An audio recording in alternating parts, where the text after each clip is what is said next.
seorang murid dilaporkan keracunan makanan akibat memakan makanan di kantin sekolah. Selepas siasatan lanjut dilakukan, mangsa didapati membeli makanan di luar kawasan sekolah. Untuk maklumat lebih lanjut, kita bersama Izhan Muaz di lokasi kejadian. Silakan Izhan. Beginilah suasana rehat murid di kantin sekolah kebangsaan Sungai Rokam. Sekarang kita berada di lokasi kejadian, iaitu kantin sekolah. Bersama saya sekarang ini ialah pengusaha kantin sekolah. Assalamualaikum Puan. Salam. Bolehkah Puan perkenalkan diri? Okey, nama saya Viviana Metamaspian. Saya pengusaha kantin sekolah Sungai Rokam. Puan, apakah perasaan Puan tentang penularan berita palsu ini? Saya rasa teramat sedih lah sebabnya selama ni saya memang ikut SOP penyediaan makanan yang betul. Puan, bagaimanakah Puan menghadapi isu ini? Bagi saya sekarang ni saya tengah menunggu siasatan daripada Inspektor Kesihatan. Puan, apakah nasihat Puan kepada murid yang menyebarkan berita palsu ini? Saya harap murid janganlah mudah menyebarkan sesuatu tanpa usul periksa. Terima kasih Puan atas nasihat tersebut. Sama-sama.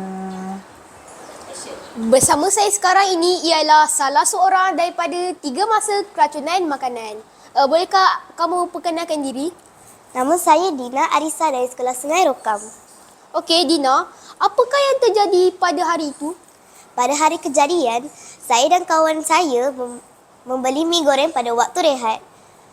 Selepas balik dari sekolah, saya membeli air minuman di luar kawasan sekolah. Pada malam itu, saya mengalami sakit perut dan muntah-muntah.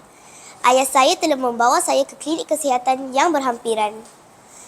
Doktor cakap yang saya terdapat keracunan makanan daripada minuman yang saya beli selepas balik dari sekolah.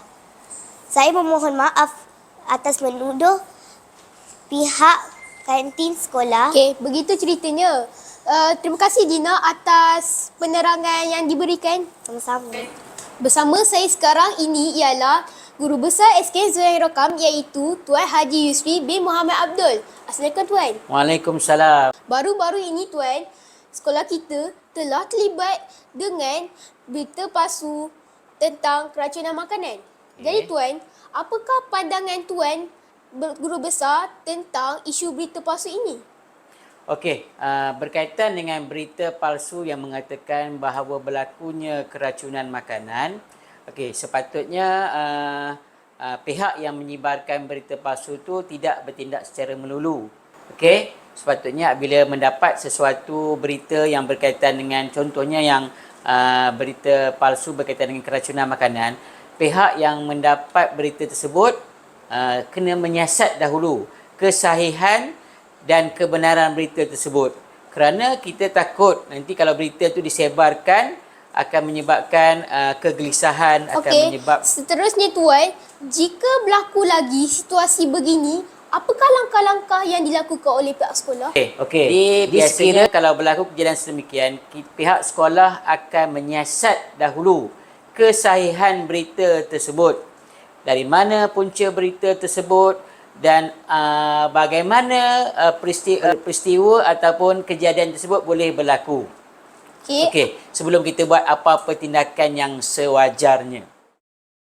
Soalan terakhir, apakah nasihat Guru Besar untuk mengelakkan isu ini berlaku berulang kali? Okey, sebagaimana yang saya nyatakan tadi, okey, kepada semua warga sekolah, tak kiralah murid atau guru, sekiranya mendengar sesuatu berita, okey, semaklah dahulu kesahihan berita tersebut dengan pihak pentadbir sekolah ataupun dengan pihak warga sekolah sebelum berita itu disebarkan kepada warga sekolah yang lain.